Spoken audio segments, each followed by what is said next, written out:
छीन लेता है, जिससे तियो बहुत ज्यादा पैनिक करने लगता है और सेजुन से उसका चूरू मांगने लगता है। सेजुन कहता है कि तुम मेरे कपड़े को फाड़ दोगे इस तरह से, तुमने ह्यूमंस के साथ पिक्चर क्लिक करके तुमने चूरू पाया है, जो कि ये बहुत ज्यादा नाइंसाफी है, ये कॉन्ट्रैक्ट में नहीं लिखा था।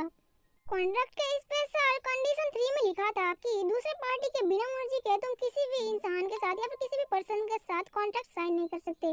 अगर ये तुमने करा तो ये सीरियस कंडीशन माना जाएगा और ये कॉन्ट्रैक्ट का खिलाफ जाएगा। अब तियो काफी ज्यादा पैनिक हो जाता है और कहता है कि उसके बारे में नहीं पता था उसे कुछ भी।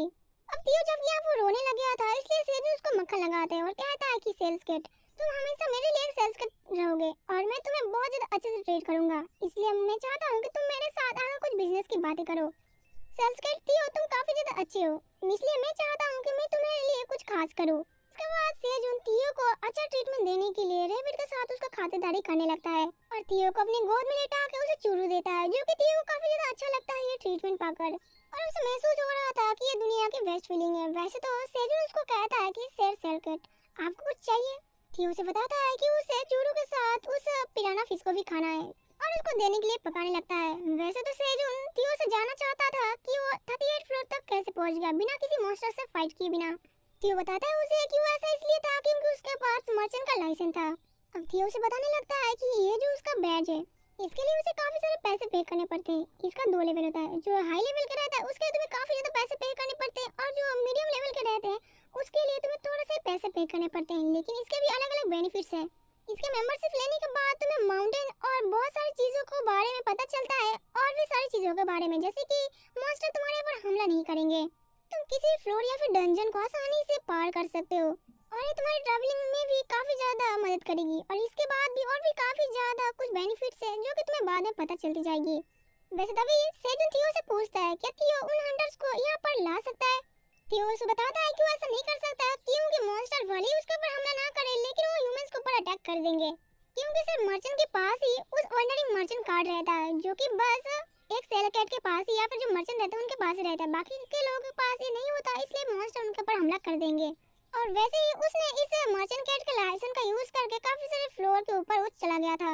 और अगर तियो के पास ये कैट पासवर्ड नहीं होता तो तियो कभी भी 38 फ्लोर 5 दिन के अंदर क्लियर नहीं कर पाता।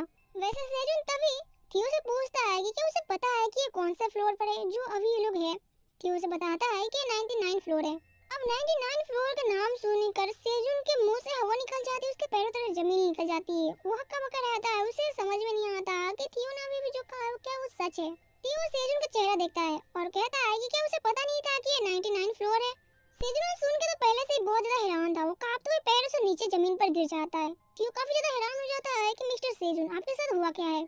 सेजुन को पता लगता है कि तियो ऐसा कोई भी चीज यूज नहीं कर सकता हंटर की तरह, उसे बस 10 दिन के अंदर 38 फ्लोर क्लियर कर सकते हैं आसानी से। लेकिन इससे काफी ज्यादा मायूस तो था, लेकिन वो अपने मन के अंदर सोचता है कि इससे उसका कुछ नहीं होने वाला, क्योंकि उसे बस पता चला है कि वो 99 फ्लोर पर है, इससे कुछ बदलने नहीं वाला, सेजुन वहीं रहेगा और तियो भी वहीं पर ही रहेगा। अब सेजुन इतना हक्का था, इसलिए तियो उसको गाल पर कह रहा था कि मिस्टर सेजुन आप जो मुझे पे करते हैं वो यहाँ पर जल रहा है, तो प्लीज आप उसको थोड़ा सा केयर कर लो, क्योंकि मेरे खाने का चीज जल रहा है ये मैं बिल्कुल बर्दाश्त नहीं करूंगा। वैसे सेजुन सोच रहा था कि अभी 38 फ्लोर है, यानी कि कुछ दिनों में वो जो हंटर थे वो 40 फ्लोर तक पहुंच जाएंगे, जिसके बाद धीरे धीरे करके वो लोग मेरे मंजिल तक पहुंच जाएंगे। इसका मतलब ये हुआ कि वो यहाँ ज्यादा देर तक नहीं रहेगा, यानी कि उसको इस टावर को छोड़ के जाना ही होगा। तियो उसको आदेश देते हुए कहता है कि तुम जो पिछली मछली को पकाए थे वो कुछ ज्यादा अच्छा नहीं था, इसलिए तुम इसको बहुत अच्छे से पकाओ। तभी वहाँ पर सेजुन कहता है कि तियो मैंने जो तुम्हें 1 घंटे दिया था आराम करने के लिए वो खत्म हो चुका है, जिसे सुनकर तियो को काफी ज्यादा बुरा लगता है और वो काफी ज्यादा निराश भी होता है। लेकिन तभी सेजुन के दिमाग में कुछ ख्याल आता है। तभी हम लोग नेक्स्ट सीन देखते हैं जहाँ पर जंगल में कुछ लोग घायल पड़े थे, उनके पास खाने के लिए कोई भी सामान नहीं बचा था, उनको लग रहा था कि अब वो लोग मरने ही वाले हैं और वो किसी भी कीमत पर इतने मॉन्स्टर का हमले से बचकर सेफ प्लेस पर नहीं जा सकते, क्योंकि मॉन्स्टर काफी ज्यादा थे और उनके पास खाने के लिए कोई सामान भी नहीं था। हम देखते हैं कि सेजुन थियो के साथ वहाँ पर पहुँच जाता है और उन हंटर्स को कहता है कि उनके पास खाने के लिए काफी ज्यादा सामान से। अब वे लोग तियो और सेजुन को देख के काफी ज्यादा खुश थे, क्योंकि उनको अब खाने के लिए सामान मिल गया था जो कि उनको चाहिए था। अब वैसे तो सेजुन काफी ज्यादा फेमस हो चुका है, इसलिए कोई भी उसको देख के पहचान जाता है कि ये सेजुन है, जो कि काफी बड़ा सेल्समैन बन चुका है। अब इसलिए सेजुन को कहता है कि अगर तुम लोग खरीदना चाहते हो तो मुझे अपना टावर कॉइन सेंड करो और फिर मैं तुम्हें खाने के लिए खाना दूंगा। इसके बाद वो लोग सेजुन को काफी सारे पैसे और टावर कॉइन गिफ्ट करते हैं और सेजुन उनको सारे खाने की चीज दे देता है।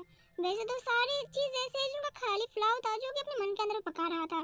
और वो थियो से कहता है क्या वो ऐसा हो सकता है कि वो एक वंडरिंग मर्चेंट बन जाए।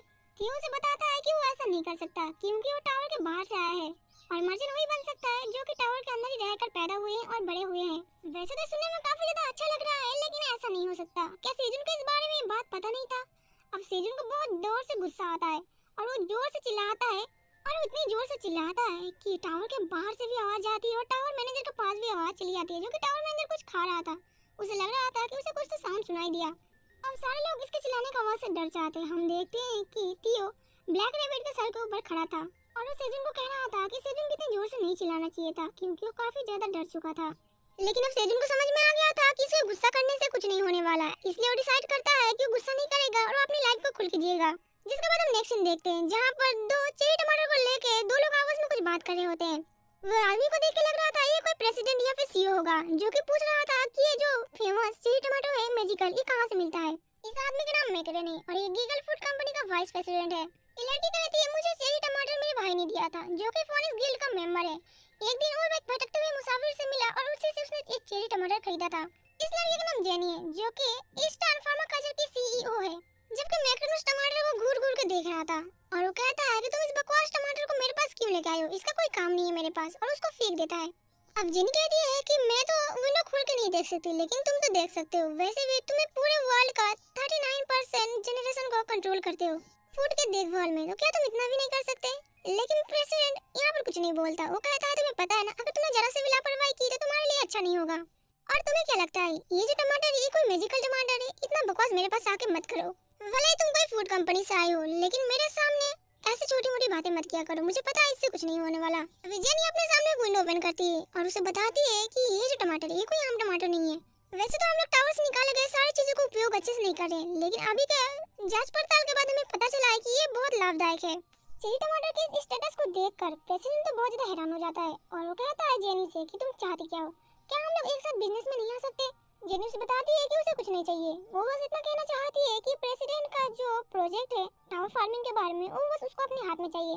फार्मिंग प्रोजेक्ट की बात सुनकर वाइस प्रेसिडेंट के पसीने छूट जाते हैं। वो जेनी से कहता है कि तुम्हें इस बारे में पता कैसे चला? जेनी वहाँ पर हंसते उठती है और कहती है अगर उसे इस कंपनी का सीईओ बनना है जो कि उसके डैड का था तब उसे इस मामले में थोड़ा सा हाथ दिखाना ही पड़ेगा।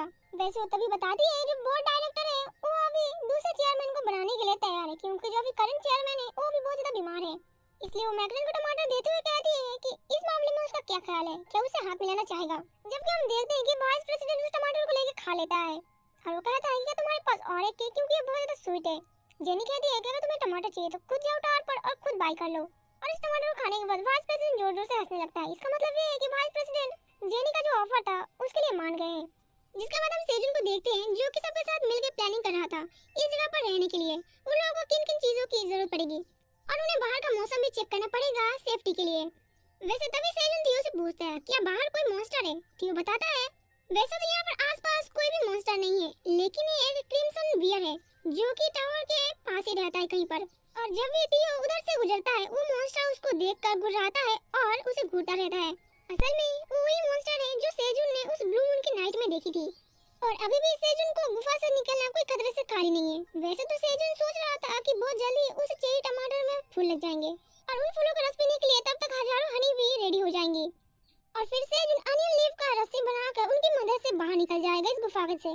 तभी सेजुन थियो को एक मिशन देता है और कहता है ये काम बस एक सेल कैट ही कर सकता है, क्या सेल कैट थियो ये काम कर सकता है? वैसे ऐसे ही कुछ दिन बीत जाता है। हम 38 फ्लोर का सीन देखते हैं जहाँ पर थियो देख रहा था पिछली बार के मुताबिक इस बार लोग ज्यादा आए हैं इसलिए थियो उनके सामने आता है। अब थियो को देख कर सारे लोग बहुत ज्यादा खुश हो जाते हैं और दौड़ते उनके पास आते हैं। जबकि एक लड़का अपने पास से बहुत सारे टावर कॉइन थियो को ऑफर करता है सारे चेरी टमाटर के बदले, लेकिन वहाँ पर जितने सारे लोग थे वो सब भड़क जाते उस लड़के के ऊपर क्योंकि ये पहली बार आया था और उसके ऊपर लाइन भी क्रॉस किया था उसने। लेकिन इन सब में आपस में तू में हो जाती है, कोई किसी का बात नहीं मानता। वो लड़का अपने पे अड़े रहता है और वो लोग उससे बहस करने लगते हैं, लेकिन बीच में थियो उनकी लड़ाई को रोक देता है और उनसे कहता है कि थियो ने अपने सेलिंग मेथड को थोड़ा सा चेंज कर दिया है और वो बस अब 500 ही चेरी टमाटर बेचेगा और जो सबसे ज्यादा टावर कॉइन देगा टमाटर उसकी। वैसे 500 पीसेस चेरी टमाटर की कीमत बस 35 टावर कॉइन ही, और जिनके पास पैसे नहीं है वो यहाँ से जा सकता है। अब ये बात सुन के सारे लोग बहुत हैरान और परेशान हो जाते हैं। लेकिन अगले सीन में हम देखते हैं कि सेजुन है जहाँ बैठ के रेबितो के साथ कुछ सोच रहा था। वैसे सेजुन सोच रहा था चेरी टमाटर की पॉपुलैरिटी के बारे में जितना उसने सोचा था टावर के बाहर उसकी डिमांड उससे ज्यादा है, क्योंकि उन लोगों ने तियो को चूरू भी दिया था और उन लोगों ने तियो के साथ बहुत सारी फोटो भी खिंचवाई थी ताकि वो लोग तियो के बहुत ज्यादा नजदीक रह सके। वैसे अब उसे पता था कि अब एक टमाटर को ज्यादा पॉपुलैरिटी हो गया है, इसलिए अब लोग उसको खरीदने के लिए कुछ ज्यादा ही उत्साह दिखाएंगे। हमें जानने को मिलता है सेजुन ने थियो को एक मिशन दिया था ताकि वो उसकी ट्रेडिंग की स्किल को जान सके। वैसे हम देखते हैं सेजुन ब्लैक रैबिट के साथ मिलकर टोमेटो जूस पी रहा था और वो ब्लैक रैबिट से कहता है कि रात के खाने का इंतजाम ब्लैक रैबिट कर दे। अभी सेजुन जाएगा टमाटर को देखने के लिए कि वहाँ पर कितने सारे काम बचे हैं। वैसे तभी हम देखते हैं कि उसके सामने टावर मैनेजर की क्विट आती है जिसमें लिखा था सेजुन को टावर मैनेजर के लिए एक गिलास मैजिकल चेरी टमाटर का मिक्सचर चाहिए और वो भी हनी के साथ। लेकिन सेजुन उसे बताता है चेरी टमाटर की जूस बनाने में बहुत ज्यादा टाइम लगता है और अभी उसे काम पे जाना है, इसलिए वो टावर मैनेजर को कहता है कि उसके लिए बाद में जूस बना देगा। लेकिन टावर मैनेजर उसे कहता है कि उसे अभी मैजिकल जूस चाहिए और अगर सेजुन ने टावर मैनेजर को अभी मैजिकल चेरी टमाटर का जूस बना कर दिया तो इस बार टावर मैनेजर सेजुन को एक अच्छा सा स्किल देगा। हालांकि सेजुन को टावर मैनेजर की बातों के ऊपर बिल्कुल भी भरोसा नहीं था, क्योंकि हर बार टावर मैनेजर सेजुन को बेकार सा रिवॉर्ड देता है जो कि उसका कोई काम में नहीं आता। लेकिन टावर मैनेजर इस बार से प्रॉमिस करता है कि इस बार वो कोई अच्छा स्किल देगा, इसलिए सेजुन उसकी बात को मान जाता है। अब सेजुन बताता है कि अगली बार जब उसने चेरी टमाटर की जूस बनाई थी तब उसने कुछ टमाटर को लेकर उसके अपने हाथों से मसल कर और हनी से उसने दोनों को मिक्सर करके इस जूस को बनाई थी और उस जूस को उन सारे रेबिटों के साथ उसने एंजॉय किया था। जबकि हमें पता चलता है कि सेजुन इस बार भी कुछ टमाटर को मसलने के बाद हनी भी से मदद मांगता है और हनी मांगता है। देखते हैं कि हनी में बिल्कुल खुशी-खुशी मान जाती है और वो उस टमाटर के जूस में अपना हनी देती है, जिसके कुछ टाइम बाद हम देखते हैं कि सेजुन ने उस चेरी टमाटर को जूस को टावर मैनेजर को दे दिया था।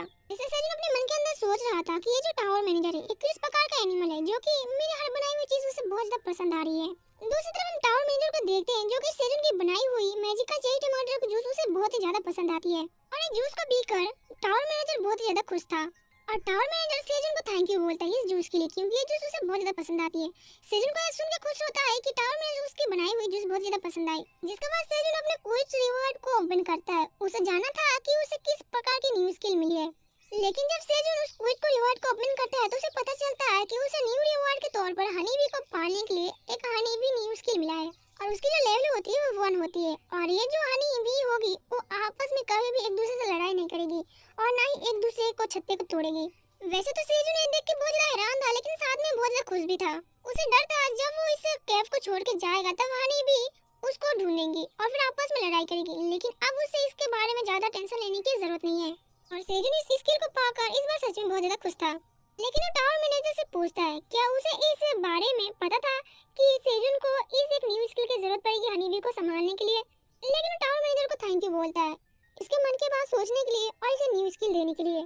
वैसे हम टावर मैनेजर को देखते हैं जो कि सेजुन की इस बात को सुनकर ब्लश कर रही थी और वो अपनी मैजिकल टमाटो जूस को खत्म करके सेजुन से और एक गिलास जूस की मांग करती है। लेकिन तभी वो देखती है कि सेजुन उसे कुछ बताता है। उसे पता चलता है कि सेजुन उसे कुछ बताना चाह रहा था। वैसे सेजुन तभी टावर मैनेजर से पूछता है कि टावर मैनेजर किस प्रकार का एनिमल है, क्या कोई उड़ता हुआ पिग है। अभी उड़ता हुआ पिग की बात सुनकर टावर मैनेजर को सेजुन के ऊपर बहुत ज्यादा गुस्सा आता है और वो उसके ऊपर भड़क जाता है और गुस्से में सेजुन के पास से अपना स्टेटस बंद कर लेता है। दूसरी तरफ हम 38 फ्लोर का सीन देखते हैं जहाँ पर लीडर किंग डोंग सीक सोच रहा होता है कि अगर आज वो चेरी टमाटर नहीं खरीद पाएगा तो उसकी इमेज उसकी बेटी की नजरों में बहुत ज्यादा कमजोर हो जाएगी एक बाप के तौर पर। इसलिए इस बार वो 41 टावर कॉइन का बोली लगाता है। वैसे जेसिका डोंगसी की बात सुन के बहुत ज्यादा हैरान हो जाती है, लेकिन टीम लीडर डोंगसी उसे बताता है। ऐसे तो जेसिका टीम लीडर की बातों से हैरान थी, लेकिन टीम लीडर उसे बताता है कि अगर इन लोगों ने इस बार कुछ कॉइन को देकर अगर चेरी टमाटर को खरीद लिया तो बाद में कुछ बड़े दाम से कुछ बड़े लोगों के पास बेच भी सकते हैं। जबकि मोटा लड़का जो कि आज न्यू आया है वो 45 टावर कॉइन का बोली लगाता है, जो सुनकर टीम लीडर डोंगसी और जेसिका दोनों ही हैरान हो जाते हैं। तभी हम देखते हैं कि सारे लोग अपनी अपनी बोली लगाने लगते हैं 45 से लेकर 50 तक 52 तक। टीम लीडर डोंगसी ये देख के बहुत ज्यादा हैरान हो जाता है क्योंकि उसके पास उतने पैसे नहीं थे कि वो बोली लगाकर सारे टमाटर को खरीद सके। और जेसिका से पूछने पर उसे पता चलता है कि वो भी कुछ ज्यादा पैसे नहीं लेकर आई क्योंकि उसने बस कुछ ही टमाटर को खरीदने के लिए बस कुछ पैसे ही यानी कि टावर कॉइन लेके आई थी जो कि किसी को उसको गिफ्ट देना था। तभी वहाँ पर कोई 100 टावर कॉइन का बोली लगाता है 500 पीसेस टमाटो के लिए। हमें यहाँ पर पता चलता है कि और कोई नहीं ये फूड वाइस प्रेसिडेंट मैकन होता है। ती ऑफ 100 टावर कॉइन का बोली काउंट करने लगता है 1 2 3 करके, लेकिन कोई भी अपना हाथ ऊपर नहीं करता और ना ही कोई बोली लगाता है। और ये चेरी टमाटर जो 500 पीसेस बचे थे वो वाइस प्रेसिडेंट की हो जाती है। दूसरी तरफ थियो भी काफी ज्यादा खुश था क्योंकि उसके 100 टावर कॉइन से सारे टमाटर बिक चुके हैं। दूसरी तरफ टीम लीडर डोंग सिंह को पता चलता है ये तो वाइस प्रेसिडेंट है, लेकिन यहाँ पर कर क्या रहा है। गीगल कंपनी का फूड वाइस प्रेसिडेंट और उसके साथ जो था एक हंटर था, लेकिन ये दोनों यहाँ पर करने क्या है। तभी टीम लीडर डोंग सिंह उस बंदे के पास जाता है और कहता है कि क्रिस तुम यहाँ पर कर क्या रहे हो। तभी टीम लीडर डोंग सिंह वहाँ पर आता है और कहता है क्रिस तुम तो हंटर पर थे ना, हंटिंग पर थे, लेकिन तुम यहाँ पर कर क्या रहे हो। वो बंदा बताता है कि मेरी बहन ने इस आदमी को प्रोटेक्ट करने के लिए कहा था, इसलिए मैं यहाँ पर आया हूँ। वैसे टीम लीडर डोंग सिंह को पता था कि इसकी जो सिस्टर है वो फार्मा कल्चर की सीईओ है, यानी कि अब जो चेरी टमाटर की बात है वो धीरे धीरे आगे बढ़ते जा रही है और इसका मैटर कुछ ज्यादा ही बड़ा होते जा रहा है। यानी कि अब जो चेरी टमाटर है इसका हल्ला कुछ ज्यादा ही होने वाला है। जिसके बाद हम थियो को देखते हैं जो कि कहता है कि राउंड 2 स्टार्ट होने वाला है, अब आप बोली लगा सकते हो। लेकिन सेकंड राउंड में थियो बोली लगाता 35 टावर कॉइन से और इसे सुनकर टीम लीडर डोंग से कहता है कि इस मौके को मैं किसी भी हालत में गंवाना नहीं चाहता, इसलिए वो 60 टावर कॉइन यानी कि 60 टावर कॉइन का बुल लगाता है और कहता है कि इस बार तो मैं 100 लेके रहूंगा। लेकिन तभी अचानक से जो मैकर रहता है वो सीधा 100 टावर कॉइन का बोली लगाता है। अब इसे सुनकर तो सारे लोग बौखला से जाते हैं और सारे लोगों में कुछ अनबन सी होने लगती है। टीम लीडर डोंग सिंह भी बहुत ज्यादा हैरान था और वो मैकरन से कहता है कि तुम मुझे कुछ पैसे उधार दोगे, मैं बाद में तुम्हें इसे दे दूंगा। लेकिन काफी लोगों से उधार मांगने के बाद उसे पैसे नहीं मिलते, इसलिए बहुत ज्यादा निराश हो जाता है और ऐसा लगता है कि वो सदमे में चला जाता है। और ये सेकंड राउंड भी होता है, ये मैकरन ने जीत लिया था। लेकिन जब तीसरी बारी आती है थर्ड राउंड, तब थियो यहाँ पर 35 टावर कॉइन से शुरुआत करता है, लेकिन कोई भी यहाँ पर हाथ नहीं उठाता और यहाँ पर मैकरन फिर से 100 टावर कॉइन देकर थर्ड राउंड भी जीत लेता है। दूसरी तरफ टीम लीडर डोंग सिंह बहुत ज्यादा सदमे में थे क्योंकि उनको टमाटर चाहिए था, क्योंकि उनको बेटी को टमाटर देने के बाद उनकी बेटी खुश हो जाती, अब उसकी बेटी उनसे नजरें नहीं मिलाएगी, ऐसा टीम लीडर डोंग सिंह को लग रहा था और इसलिए वो बहुत ज्यादा रोने लगते हैं। दूसरी तरफ मैकरन के जो बॉडीगार्ड वगैरह थे उन्होंने सारे टमाटर को अपने बैग में यानी कि इकट्ठा कर लिया था और वो मैकरन को बताते हैं कि सारे टमाटर उन लोगों ने ले लिया था। मैकरन यहाँ पर टमाटर को चेक करता है और कहता है कि इसकी क्वालिटी भी काफी ज्यादा अच्छी है, अच्छा हुआ कि मैं यहाँ पर आ गया, वरना तुम लोगों से ये छोटा सा काम ही नहीं हो पाता। अब जिसका बाद थियो वहाँ से जा ही रहा था तभी वहाँ पर वही लड़की आती है जो कि पिछले एपिसोड में आई थी और वो थियो को देख के हाय बोलती है। थियो उसे देख के बहुत ज्यादा खुश हो जाता है क्योंकि वही लड़की है जो कि पिछली बार थियो को चुरू दिया था। अब थियो देख के उसे पहचान जाता है और उसे हाय बोलता है कि इंसान तुम यहाँ पर आ गए। वो लड़की कहती है अच्छा मैं तुम्हें याद हूँ अभी तक। थियो कहता है हाँ बिल्कुल, मैं तुम्हें याद कैसे नहीं होगी क्योंकि तुमने तो मुझे चुरू दिया था। वैसे वो लड़की कहती है अच्छा बताओ मेरा नाम क्या है। थियो बताता है उसे कि हाँ मुझे तुम्हारा नाम बिल्कुल याद है, तुम्हारा नाम था बुआ। वो लड़की कहती है मेरा नाम बुआ नहीं है, मेरा नाम सोहा है। थियो कहता है कि हाँ वही। वो लड़की इस बार भी थियो को चूरू देती है और कहती है कि आओ ये चूरू ले लो और चलो मेरे साथ फिर से एक सेल्फी लो। लेकिन इस बार थियो उसे मना कर देता है और कहता है कि नहीं मुझे चूरू नहीं चाहिए। वो लड़की हैरान होती है और कहती है लेकिन क्यों। थियो बताता है कि इस बार उसे चूरू नहीं चाहिए, उसे कुछ अलग चीज चाहिए, इस बार उसे कॉफी चाहिए। और वो लड़की हैरानी से कहती है कि तुम्हें कॉफी क्यों चाहिए, चलो कोई ना मैं तुम्हें कॉफी दे दूंगी। और इस बार थियो कहता है कि अगर तुम्हारे पास नमक होगा और अगर पेपर भी होगा तो वो भी तुम दे सकती हो। वो लड़की उन दोनों चीजों को निकाल के बाहर रख देती है और थियो को दिखाती है कि ये सब चीजें उसे चाहिए, जिसे देखकर थियो काफी ज्यादा खुश हो जाता है। अब थियो को याद आता है कि सेजू ने उसे एक काम दिया था जो कि यही काम था कि अगर कोई लोग तुम्हारे पास आए और सेल्फी लेने के लिए कहे तो तुम उनसे इस बार चूर नहीं, इस बार तुम कॉफी, पेपर और नमक मांगना।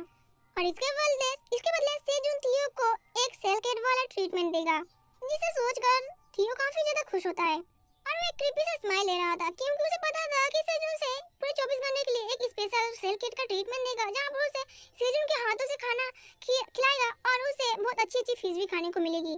इसके बाद हम देखते हैं कि थियो उस लड़की के साथ यानी कि सोहा के साथ पिक्चर क्लिक कर लेता है और काफी सारे पिक्चर क्लिक करने के बाद जब थियो वहां से बाय बोलता है तभी उसके पैर सोहा के हाथों में टच हो जाती है। वो सोहा उसके हैंड को टच करने लगती है जो कि उसे काफी ज्यादा मुलायम लगती है और वो काफी ज्यादा अजीब तरीके से हरकतें कर रही थी। थियो से कहता है कि तुम कर क्या रहे हो। वो बताती है कि इंसानों के हाथ इतने ज्यादा सॉफ्ट नहीं होते जितने ज्यादा कैट्स के होते हैं। तो इसी के साथ पार्ट 3 पर एंड होता है। अगर आपको नेक्स्ट वीडियो चाहिए बहुत ही जल्दी तो प्लीज 10 प्लस कमेंट। तो हेलो गाइस, स्वागत है आपका सोलर फार्मिंग की और एक न्यू वीडियो में। तो इस मांगा की शुरुआत ऐसे होती है कि अचानक से कुछ साल पहले कुछ ब्लैक टावर अपीयर हुए थे। इस टावर के अंदर कुछ लोगों को टेलीपोर्ट किया गया था और जब वो लोग उस टावर से वापस आए तब उनके पास बहुत सारे पैसे थे। वैसे जब वो लोग टावर से बाहर आए तब उनके पास बहुत ज्यादा कीमती सामान था। वैसे तो सारे कीमती सामान पैसे जैसे होते हैं लेकिन कुछ कीमती सामान बहुत ज्यादा कीमती और रेयर होते हैं जैसे कि 3 ऑन टिकट। अब इस टिकट की मदद से वो लोग भी टावर के अंदर जा सकते हैं जिनको टावर ने एक्सेप्ट नहीं किया था। वैसे हमारे हीरो था सेजुन, लेकिन एक दिन अचानक से सेजुन भी इसी एक पोर्टल के थ्रू टावर के अंदर टेलीपोर्ट हो गया था और ऐसे टेलीपोर्ट होने के बाद वो जैसे टावर के अंदर पहुंचा वो अपने लिए खेती करने लगा और दिन पर दिन उनका बिजनेस बहुत बड़ा होता गया। और उसका एक साथी था जिसका नाम थियो था, जो कि उसके फार्मिंग में मदद कर रहा था। वैसे तो थियो की कहानी वहीं से शुरू होती है जहाँ से पिछला वीडियो एंड हुआ था, और अगर आपने इसका पहला पार्ट नहीं देखा होगा तो प्लीज एक बार चेकआउट जरूर कर लेना। थियो हैरानी से सुहा से पूछ रहा था कि उसको हैंड को टच क्यों कर रही है। वैसे सुहा उसे बताती है कि इंसानों का हाथ उतना ज्यादा मुलायम नहीं होता जितना ज्यादा थियो के है, और थियो बहुत ज्यादा लकी है कि उसका हाथ कोई टच कर रहा है। वैसे थियो इसे सुन के बहुत ज्यादा हैरान था कि इंसानों को भी ऐसे शौक होते जो कि बिल्लियों को पंजे चुना उनको अच्छा लगता है। वैसे तभी वहाँ पर वो लड़की आती है जो कि सुहा की टीममेट थी। वो आके थियो से पूछती है क्या वो थियो के साथ पिक्चर ले सकती है। वैसे थियो ज्यादा नखरे तो नहीं करता, वो मान जाता है चूरू को बदले। वैसे तो यहाँ पर थियो काफी ज्यादा खुश लग रहा था कॉफी और चूरू पाकर, और उसके मन के अंदर एक ख्याल आ रहा था कि जैसे वो सेजुन के पास जाएगा सेजुन भी उसको 1 घंटे के लिए सेल किट वाला ट्रीटमेंट देगा। इसका मतलब है कि आज के लिए थियो का दिन काफी ज्यादा लकी था। दूसरी तरफ हम उसी लड़की को देखते हैं जिसका नाम सुहा होता है। वो छुप छुप के थियो और खुद की पिक्चर जो ली थी वो देख रही थी। वैसे तभी पीछे से थियो थप्पा बोलता है उसे और उसे बताता है कि सुहा यानी कि बुआ यहाँ पर कर क्या रही है। अब सुहा अचानक से थियो को देख के घबरा तो जाती है और वो पूछती है थियो से कि थियो यहाँ पर कर क्या रहा है, क्योंकि थियो यहाँ से चला गया था। थियो को बताने के बाद सुहा को पता चलता है कि थियो को उससे कुछ काम है। वैसे थियो उसे बताता है कि क्या वो सुहा साउथ कोरिया नाम की कोई जगह से आई है। सुहा बताती है कि हाँ वहीं से आई है, लेकिन थियो को इस बारे में कैसे पता। वैसे थियो उसे बताता है कि वो उसे इसलिए पता है क्योंकि जो बुआ के पास यानी जो सुहा के पास स्मेल आती है, थियो के जान पहचान में भी एक इंसान है जो कि सेम टू सेम उसके पास भी से भी ऐसे स्मेल आती है, इसलिए थियो को इस बारे में पता है। वैसे थियो सुहा को बताता है कि यहाँ पर उसका आने का एक रीजन है। अब ये बात तो हमें यहाँ पर पता नहीं चलता कि थियो ने सुहा से क्या कहा था। नेक्स्ट सीन में दिखाया जाता है हनी बी के बच्चे को जो कि बहुत ज्यादा हनी इकट्ठा कर रही थी सेजुन के लिए। वैसे हमें यहाँ पर देखने को मिलता है कि सेजुन काफी ज्यादा खुश लग रहा था हनी बी के बच्चों को पाल कर और ऊपर से शहद इकट्ठा कर कर। वैसे सेजुन को भी पता चलता है कि काफी दिनों से क्वीन हनी भी दिखी नहीं है और उसके छत्ते का उससे काफी ज्यादा बच्चे हो गए हैं जो कि रखवाली कर रहे हैं, लेकिन तभी उसके सिस्टम से कुछ पता चलता है। वैसे सिस्टम की ओर से सेजुन को पता चलता है कि जिस क्विट रिवॉर्ड को हनीबी की ओर से दिया गया था यानी कि हनीबी का जो क्विट रिवॉर्ड उसे मिला था वो काफी ज्यादा अच्छा हो गया है और उसका लेवल अप हो चुका है। वैसे ये देखकर सेजुन खुश तो लग रहा था, और इस दौरान उसे ये भी पता चलता है कि जो क्वीन हनीबी का फर्टिलाइजेशन है वो भी धीरे धीरे बढ़ रहा है और ऊपर से क्वीन हनीबी का जो बेबी और ज्यादा बढ़ जाएंगे और उसका क्विट रिवॉर्ड धीरे धीरे लेवल अप कर रहा है, जिसे देखकर सेजुन तो खुश लग रहा था क्योंकि जो सेजुन का बिजनेस है वो धीरे धीरे आगे बढ़ता जाएगा। जिसके बाद हमें जानने को मिलता है कि सेजुन कुछ दिन पहले एक ब्लू मून वाला कैरेट को बाहर निकाला था और उन सबको बांट दिया था रैबिट और ब्लैक टावर को, और अब जाके सेजुन फिर से कैरेट को हार्वेस्ट कर रहा है, जिसे देखकर सारे जो रैबिट थे बहुत ज्यादा खुश लग रहे थे और सेजुन एक एक करके सारे रैबिटों को उनका हिस्से का कैरेट दे देता है, जिसे पाकर सारे रैबिट बहुत ज्यादा खुश लग रहे थे और सेजुन को ग्रीट कर रहे थे। वैसे हमें ये भी जानने को मिलता है कि इस कैरेट का जो लाइफ टाइम है वो 30 डे का है और इसका जो एमपी है वो 30 एमपी तक बढ़ जाएगा और ये भी चीनी टमाटर की तरह ही काम करेगा लेकिन उससे 2 गुना ज्यादा, और इसे खाने के बाद 10 ग्राम तक बॉडी जो फैट होती है वो घट जाएगा। और इसका रैंक देखकर सेजुन हैरान हो जाता है क्योंकि इसका रैंक बढ़ के ई हो चुका था। वैसे सेजुन ब्लैक रैबिट को बता रहा था कि ये कैरेट खाने में बहुत ज्यादा टेस्टी है और इससे अपनी आंखों की रोशनी भी बहुत ज्यादा बढ़ती है, इसलिए हम सबको कैरेट जरूर खाना चाहिए। वैसे हम देखते हैं कि सारे रैबिट मिलकर सारे कैरेट को इकट्ठा कर रहे थे, उसे स्टोर कर रहे थे। तब हम देखते हैं कि ब्लैक रैबिट वहीं पर गिर जाता है। सेजुन से बताता है कि तुम इतना कमजोर मत बनो, अभी बहुत तक काम है और तुम अभी से थक के गिर गए, ऐसा नहीं चलेगा, चलो उठो और काम करो। वैसे तभी सेजुन सिस्टम की ओर देखता है, उसे पता चलता है कि उसने लेवल अप कर लिया है, उसका लेवल बढ़कर 2 हो चुका है और धीरे धीरे काम करते करते उसका लेवल अब इतना ज्यादा बढ़ गया है कि वो 10 क्रॉस कर चुका है, और ये बात सेजुन को अभी तक पता नहीं था। और सिस्टम उसे ये भी बताता है कि सिस्टम के तौर से सेजुन को एक क्विट रिवॉर्ड मिला है जो कि सेजुन को एक बार ओपन करके जरूर देख लेना चाहिए। इससे सेजुन तो काफी ज्यादा खुश हो जाता है और क्विट रिवॉर्ड को ओपन करके देखता है। सेजुन जब टावर मैनेजर से पूछता है कि उसे किस तरह का रिवॉर्ड मिला है तो टावर मैनेजर उसे बताने से मना करता है और कहता है कि सेजुन को खुद ओपन करके इसे देख लेना चाहिए क्योंकि सेजुन को मेहनत की तौर से ये उसको रिवॉर्ड मिला है, इसलिए सेजुन को ओपन करने के बाद इसे पता चल जाएगा। अब देखा जाए तो सेजुन को एक तरह से पता था कि उसे किस तरीके का रिवॉर्ड मिलने वाला है, लेकिन उसे कुछ अलग तरीके का भी रिवॉर्ड मिल सकता है क्योंकि सेजुन यहाँ पर टावर फार्मिंग का काम करता है और बाकी के जो हंटर है वो हंटिंग का काम करते हैं, तो यहाँ पर जाहिर सी बात है कि सेजुन को कुछ अलग तरीके का रिवॉर्ड मिलेगा। अब क्विट रिवॉर्ड को ओपन करने के बाद सेजुन को ये बात पता लगती है कि सेजुन को इस फार्मिंग की एरिया को कुछ ज्यादा बड़ा करना है और सेजुन इसको जितना बड़ा करेगा उसको रिवॉर्ड के तौर पर और भी ज्यादा फायदा होने वाला है। जब ये बात पता चलती है तो सेजुन बहुत ज्यादा खुश हो जाता है और वो कहता है ये तो उसके लिए बहुत ज्यादा आसान का काम है और वो बड़ी आसानी से इस एरिया को बड़ा कर लेगा फार्मिंग के लिए। जिसके बाद हम देखते हैं कि सेजुन और बाकी के रैबिट लग जाते हैं अपने काम में और बहुत ज्यादा मेहनत और हार्ड वर्किंग करने के बाद सेजुन और ब्लैक रैबिट सब ने मिलकर उस एरिया को काफी ज्यादा बड़ा कर दिया था। अब इतना ज्यादा मेहनत करने के बाद सेजुन और ब्लैक रैबिट बहुत ज्यादा थक जाते हैं और वहीं पर गिर जाते हैं। वैसे तो सेजुन काफी ज्यादा खुश थी कि उसने इस क्यूट को कंप्लीट कर लिया और उसको रिवॉर्ड के तौर पर अच्छा रिवॉर्ड भी मिल गया। जिसके बाद हम नेक्स्ट सीन देखते हैं कि सेजुन ब्लैक रैबिट और बाकी सारे रैबिट को बाय बोलकर वहां से सोने चला जाता है। और वहीं पर दूसरी तरफ हम कपल रेबिट को देखते हैं जहाँ पर वो अपने रेबिट बच्चे को अंदर आने नहीं दे रहे थे और उनको भगाकर अपने गेट को बंद कर देते हैं। अब इनकी हरकतें देखकर जो रेबिट थे वो बहुत जोर जोर से रोने लगते हैं और दरवाजे पीटने लगते हैं। सेजन वहाँ पर आता है और पूछता है कि यहाँ पर माजरा क्या चल रहा है और ब्लैक रेबिट को बताने पर उसे सारी बातें पता चलती है और वो सबको बताता है कि ऐसा तो होना ही था, क्योंकि जो ब्लैक रेबिट और सारे रेबिट है वो काफी बड़े हो चुके हैं और वो काफी मैच्योर हो चुके हैं, इसलिए उनको अपने पेरेंट्स के साथ सोना बिल्कुल भी अच्छा बात नहीं है और उन्हें इन बात को समझना पड़ेगा कि वो लोग ऐसा नहीं कर सकते जबरदस्ती अपने पेरेंट्स के साथ रहने के लिए। वैसे वो लोग चाहे तो सेजुन के साथ आज रात रुक सकते हैं। इसके बाद हम देखते हैं कि सारे लोग सेजुन के साथ सोए होते हैं और सेजुन भी काफी ज्यादा खुश लग रहा था एक न्यू फैमिली पाकर। जिसके बाद हम नेक्स्ट सीन में देखते हैं जहाँ पर टीम लीडर डोंगसिक बैठा होता है बहुत ज्यादा परेशान और अपने मन के अंदर सोच रहा होता है कि उसकी बेटी उसके लिए क्या सोच रही होगी। तब यहाँ पर सोहा आती है थियो के साथ। सोहा के बताने के बाद टीम लीडर डोंगसिक को पता चलती है कि जो थियो है उसे टीम लीडर डोंगसिक के साथ कुछ काम है, इसलिए वो यहाँ पर आया है। जिसके बाद थियो टीम लीडर डोंगसिक को बताता है कि थियो को पता है कि जो टीम लीडर डोंगसिक है वो किसी वजह से इस कोरिया इलाके का एक लीडर बन चुका है, इस हंटिंग मैनेजमेंट का। तो क्या टीम लीडर डोंगसिक थियो के साथ कुछ कॉन्ट्रैक्ट बनाना चाहेगा? वैसे तो इस कॉन्ट्रैक्ट में लिखा था कि मिस्टर डोंगसिक को सेजुन के परिवार को 50 मिलियन वॉन देना पड़ेगा और उन्हें बताना पड़ेगा कि सेजुन जहाँ कोई भी है वो बिल्कुल अच्छा है और वो बहुत अच्छा काम कर रहा है और इस काम के बदले अगर मिस्टर डोंगसिक ने 50 टावर कॉइन दिया तो बदले में थियो उनको 200 मैजिकल चेरी टमाटो देगा। अब इसे देख कर तो मिस्टर डोंगसिक बहुत ज्यादा हैरान हो जाते हैं और वो खुशी के मारे रोने लगते हैं, क्योंकि अब उन्हें चेरी टमाटर मिल गया और उनकी बेटी की ओर से उन्हें अब कुछ भी नहीं सुनना पड़ेगा और उनकी जो बेटी है उनको काफी ज्यादा प्यार करेगी। चेरी टमाटर पाके मिस्टर डोंगसिक तो काफी ज्यादा खुश लग रहे थे, लेकिन वो थियो से पूछते हैं कि ये पार्क सेजुन है कौन और वो अपनी फैमिली के पास क्यों नहीं जाना चाहते, क्या वो कोई हंटर है जो कि टावर के बाहर नहीं जाना चाहता। तभी थियो को सेजुन की बात याद आती है जो कि सेजुन उसे बताया था कि एक सीक्रेट है, किसी को भी पता नहीं लगना चाहिए कि सेजुन 99 फ्लोर पर है। इसलिए थियो टीम लीडर डोंगसिक को बताता है कि सेजुन एक उसका फ्रेंड है जो कि उसकी जान उसने 14 फ्लोर पर बचाई थी, इसलिए वो उसकी बस हेल्प कर रहा है। अब ये सुनकर टीम लीडर डोंगसिक तो काफी ज्यादा हैरान लग रहे थे और थियो से पूछ रहे थे क्या ये बात सच है कि कोई एक हंटर है जो कि 14 फ्लोर पर पहुंच चुका है और उसने मैजिकल चेरी टमाटर का इन्वेंशन कर लिया है। वैसे तो उनके मन में काफी ज्यादा सवाल थे, लेकिन यहाँ पर थियो बताता है कि वो सारी बातें यहाँ पर नहीं बता सकता। मिस्टर सेजुन जो है वो काफी अच्छे इंसान है और उन्होंने अपने सीक्रेट को बताने के लिए मना किया है। अब टीम लीडर डोंगसिक अपने मन में सोच रहे थे कि हमें इतना ज्यादा मेहनत करना पड़ा 38 फ्लोर को क्लियर करके 39 फ्लोर पर जाने के लिए और एक बंदा है जो कि हंटर है वो अकेले उसने 40वां टावर को कंप्लीट कर लिया है। आज तक मैंने ऑफिशियली ऐसा नहीं सुना है कि ऐसा भी कोई हंटर मौजूद है, एक सोलो हंटर जो कि किसी भी गिल्ड से बिलोंग नहीं करता, एक बिना गिल्ड का हंटर जो कि सोलो हंटिंग करता है। अगर उसके साथ मैं रहूं तो मेरा फायदा ही फायदा होगा। मैं यहाँ पर कोई भी एक्सक्यूज नहीं देना चाहूंगा, क्योंकि अगर इस हंटर के साथ मैं रहा तो मेरा रेपुटेशन भी आगे बढ़ेगा और इसके गिल्ड में मैं शामिल भी हो सकता हूँ। इसलिए वो थियो की बात मान जाते हैं और कॉन्ट्रैक्ट में साइन कर देते हैं। वैसे टीम लीडर डोंगसिक बताता है कि ये कॉन्ट्रैक्ट में उन्होंने साइन तो कर दिया है, लेकिन वो 10 दिन के बाद सेजुन के माता पिता को खबर देने के बाद वो थियो को जरूर अपडेट देंगे और वो चाहते हैं कि पार्क सेजुन की टच में रहे, इसलिए वो थियो को सारी बातें बता के 10 दिन के बाद मिलने का बात करते हैं। जिसके बाद सीन शिफ्ट होता है, हम देखते हैं रेबिट को जो कि अपने लिए खुद का एक घर बना लिए थे, जो देखकर सेजुन काफी ज्यादा खुश लग रहा था क्योंकि उन लोगों ने मिलकर काफी सुंदर एक घर बनाया था और अपने लिए रेस्ट करने के लिए एक छोटा सा घर भी बनाया था और घर के ऊपर एक अनियन का छोटा सा छत्ता भी बना दिया था जिसे देखकर काफी अच्छा लग रहा था। सेजुन इन सब के लिए काफी ज्यादा खुश लग रहा था और उनको चीयर अप करने के लिए उनको घर बनाने के खातिर एक पार्टी भी देता है, जिसे पाकर सारे रेबिट काफी ज्यादा खुश लग रहे थे।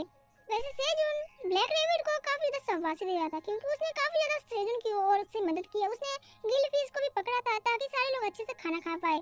वैसे सेजुन सबको धन्यवाद जनाता है और बताता है कि तुम लोग काफी ज्यादा स्मार्ट हो, क्योंकि उन लोगों ने कैरेट का कप बनाया था जो कि वो लोग उसके अंदर कुछ खा भी सकते थे और पी भी सकते थे, जिसे देखकर सेजुन को काफी ज्यादा खुश लग रहा था और बाकी के रेबिट भी खुश थे। वैसे तभी सेजुन की नजर कपल रेबिट की ओर जाता है जो कि देखता है कि वो दोनों आपस में काफी ज्यादा लवी डवी हो रहे थे, जिसे देखकर सेजुन के अंदर से जलन होती है क्योंकि वो बेचारा खुद सिंगल है। वैसे वो ब्लैक रेबिट को बताता है कि तुम लोग अब बहुत जल्दी अब एक यंगर सिबलिंग बनने वाले हो।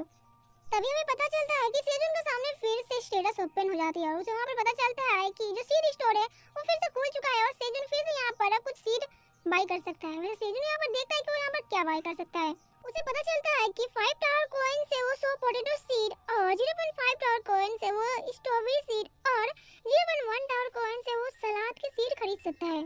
अब इसे देखकर सेजुन तो काफी ज्यादा खुश लग रहा था, लेकिन उसकी खुशी बहुत जल्दी गम में बदल जाती है क्योंकि उसे पता चलता है कि सलाद बनाने के लिए उसे जो मीट की जरूरत पड़ेगी वो तो है ही नहीं।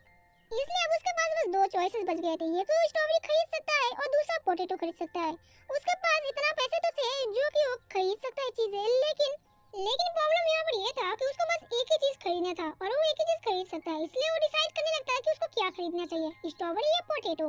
अब काफी ज्यादा सोचने के बाद वो पोटैटो सीड को खरीदने का बात करता है और जिसका बाद वो पोटैटो सीड को खरीदता है 5 टावर कॉइन से और उसको मिलता है 50 सीड शॉपिंग लॉटरी पॉइंट और कुल मिलाकर उसका 56 सीड शॉपिंग लॉटरी पॉइंट हो जाती है। और टावर से बताता है कि वो 30 दिन के बाद फिर से यहाँ पर आकर अपने मन पसंदीदा सीड खरीद सकता है। जिसके बाद हम देखते हैं कि जो पोटैटो सीड उसने खरीदा था यानी कि आलू, वो आलू को बुरी तरह उसके सर के ऊपर गिरते हैं और जो बाकी के रैबिट थे वो बाल बचते हैं, जिससे कवर रैबिट उसके ऊपर गुस्सा हो जाते हैं। सेजुन उनसे माफी मांगता है और वो पोटैटो को देखने लगता है कि इस पोटैटो में ऐसा क्या है। अब इस पोटैटो को पाके सेजुन काफी ज्यादा खुश लग रहा था क्योंकि ये पोटैटो देखने में काफी ज्यादा डिलीशियस लग रहे थे और वो उसे बताता है कि इसको चिप्स वगैरह और बहुत सारी चीजें बना को खाएगा और उसके लिए वो सारे रेडी थे बिल्कुल। अब वो सोच रहा था कि अब थियो क्या कर रहा होगा, उसे यकीन था कि थियो कुछ ना कुछ अच्छा ही कर रहा होगा, जिसका मतलब नेक्स्ट सीन दिखाया जाता है सेंट्रल मर्चेंट डिस्ट्रिक्ट को, जहाँ पर हम थियो को देखते हैं जो कि एक ग्लिसरी की दुकान में था और वो कुछ सामान खरीद रहा था जैसे करची, कढ़ाई और पेन वगैरह। टोटल मिलाकर उसे होता है 1.6 टावर कॉइन। अब ये सुनकर थियो उस शॉपकीपर से बोलता है कि ये तो कुछ ज्यादा हो गया, क्या वो उसे थोड़ा सा डिस्काउंट मिलेगा, जिसे उस शॉपकीपर जो होता है जो कि एक बड़ी बिल्ली होती है वो कहता है, बिल्ला उसे कहता है कि उसने थियो को आज से पहले कभी नहीं देखा था यहाँ पर, क्या थियो यहाँ पर नया है, लेकिन वो उसे बस 1.5 टावर कॉइन ही देना पड़ेगा क्योंकि वो इससे ज्यादा कम नहीं कर सकता। थियो को काफी ज्यादा रिक्वेस्ट करने पर वो बंदा कहता है कि वो इससे ज्यादा डिस्काउंट नहीं दे सकता, इसे लेना है तो वरना यहाँ से चला जाए। अब थियो ठहरा, इसलिए वो इंसानों वाला दिमाग लगाता है और नाटक करके वहाँ से जाने लगता है, कोई और से सामान में खरीद लूंगा, तुम अपना सामान अपने पास ही रखो। अब घबराहट के मारे वो शॉपकीपर थियो को रोकने लगता है और वो कहता है कि तुम रुक जाओ, मैं तुम्हें 1.3 टावर कॉइन में दे दूंगा। वैसे थियो से कहता है कि नहीं, मुझे 1.2 टावर कॉइन चाहिए वरना मैं यहाँ से जा रहा हूँ। जिसके बाद हम देखते हैं कि थियो को डील मिल जाता है और वो वहाँ से लेके उसको थैंक यू बोल के भाग जाता है। वैसे बंदा सोचता है ये छोटू तो देखने में काफी ज्यादा नया है लेकिन इसका दिमाग तो किसी मास्टर से कम नहीं है, ये तो मेरा भी बाप निकला, लेकिन वो यहाँ से भागा क्यों। तभी उसकी नजर उस ड्रम के ऊपर जाती है जहाँ पर थियो ने उसको टावर कॉइन दिया था। वो देखता है कि टावर कॉइन तो कुछ ज्यादा ही कम है, यानी कि थियो ने उसे बेवकूफ बनाया और जितना टावर कॉइन उसको मांगा था उससे भी कम मुंह देके वहाँ से भाग गया है। इधर दूसरी तरफ हम थियो को देखते हैं जो कि वहाँ से भाग इधर आ गया था और वो काफी ज्यादा खुश लग रहा था क्योंकि वो पहली बार था जब थियो किसी को बेवकूफ बना के चीजें खरीद लिया है।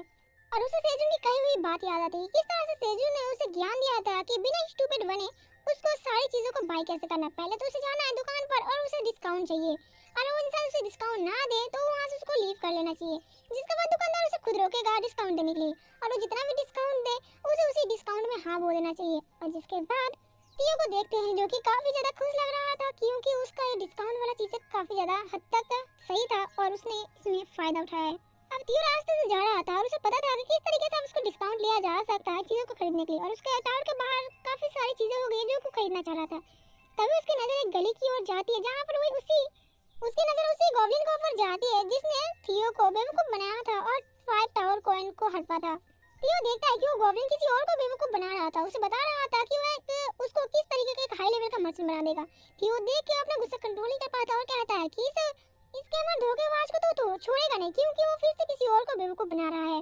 इसलिए थियो उसके ऊपर चिल्लाते हुए कहता है कि फाइनली मैंने तुम्हें ढूंढ लिया, तुमने मेरे साथ स्कैम किया था ना। अब ये देख के तो वो गॉब्लिन तो काफी ज्यादा घबरा जाता है और थियो के पास जाके कहता है, अरे मेरे प्यारे दोस्त तुम कहाँ से आ गए। अब उसको चूना लगाने के लिए कहने लगता है कि मैंने बड़े दिनों बाद देखा, बहुत दिनों बाद है, तुम आजकल थे कहाँ पर। वैसे जो सामान मैंने तुम्हें बेचा था वो क्या है, वो क्या तुमने बेच दिया उसको। वैसे थियो काफी ज्यादा गुस्से में लग रहा था, उसके हाथ उसके ऊपर से हटाते हुए कहता है उस मर्चेंट से कि इसके बारे में बिल्कुल भी भरोसा मत करना, ये एक फ्रॉड है और वो तुमको गद्दारी करेगा। वैसे गॉब्लिन भी कुछ कम नहीं था, ये काफी ज्यादा साथी था और वो थियो से कहता है कि तुम किस बारे में बात कर रहे हो, मैंने ऐसा कुछ नहीं किया, तुम इस तरह से बात क्यों कर रहे हो, हम तो दोस्त थे ना। वैसे मैंने तुम्हें काफी कम दामों में सस्ते में सारी चीजें बेची थी, ये होता है भलाई का जमाना कि इंसान की भलाई करो और वो तुम्हारे गले में चाकू मारेगा। वैसे थियो उसके ऊपर गुस्सा होते हुए कहता है कि इसकी बातों पर बिल्कुल भी भरोसा मत करना और उस मर्चेंट बिल्ली से कहता है कि जो तुमने हाथों में थर्मल पकड़ रखा है उसने बताया होगा कि ये वाला मैजिकल है, लेकिन ऐसा कुछ नहीं, ये बाहर वर्ल्ड का है यानी कि ह्यूमन वर्ल्ड का है जो कि यहाँ पर कुछ मैजिक तरीके से नहीं बल्कि बैटरी से काम करता है, और जब इसकी बैटरी खत्म होगा ये अपने आप ही बंद हो जाएगा। और इस गॉब्लिन के पास एक भी सामान भी मत लेना क्योंकि इसके सारे आइटम बेकार होते हैं। वैसे वो गॉब्लिन काफी ज्यादा हैरान था और मन के अंदर सोच रहा था कि थियो को इन सब बारे में पता कैसे चला, और वो नर्वस होते हुए थियो को बताता है कि थियो को कोई गलतफहमी हुई है, उसे लग रहा है कि उसकी गलती से थियो को कुछ गलत आइटम मिल गया है, चलो हम लोग आपस में सुलह कर लेते हैं। लेकिन थियो इस बार उसकी बातों में बिल्कुल भी नहीं आता और पास से गुजरते हुए गार्ड को बुलाता है और कहता है कि ये जो गॉब्लिन है वो जो न्यू मर्चेंट बंदे उनको बेवकूफ बनाकर सामान बेचता है, ये एक नंबर का फ्रॉड है। अब इसे गॉब्लिन काफी ज्यादा घबरा जाता है और थियो को धमकी दे के भाग जाता है वहां से कि थियो को छोड़ने नहीं वाला अगली बार। अब वो गॉब्लिन तो वहां से भाग जाते हैं और थियो उसे बताता है कि इस तरीके के गॉब्लिन से बिल्कुल भी भरोसा मत करना क्योंकि ये स्कैमर होते हैं और थोड़ा सा बच के रहना।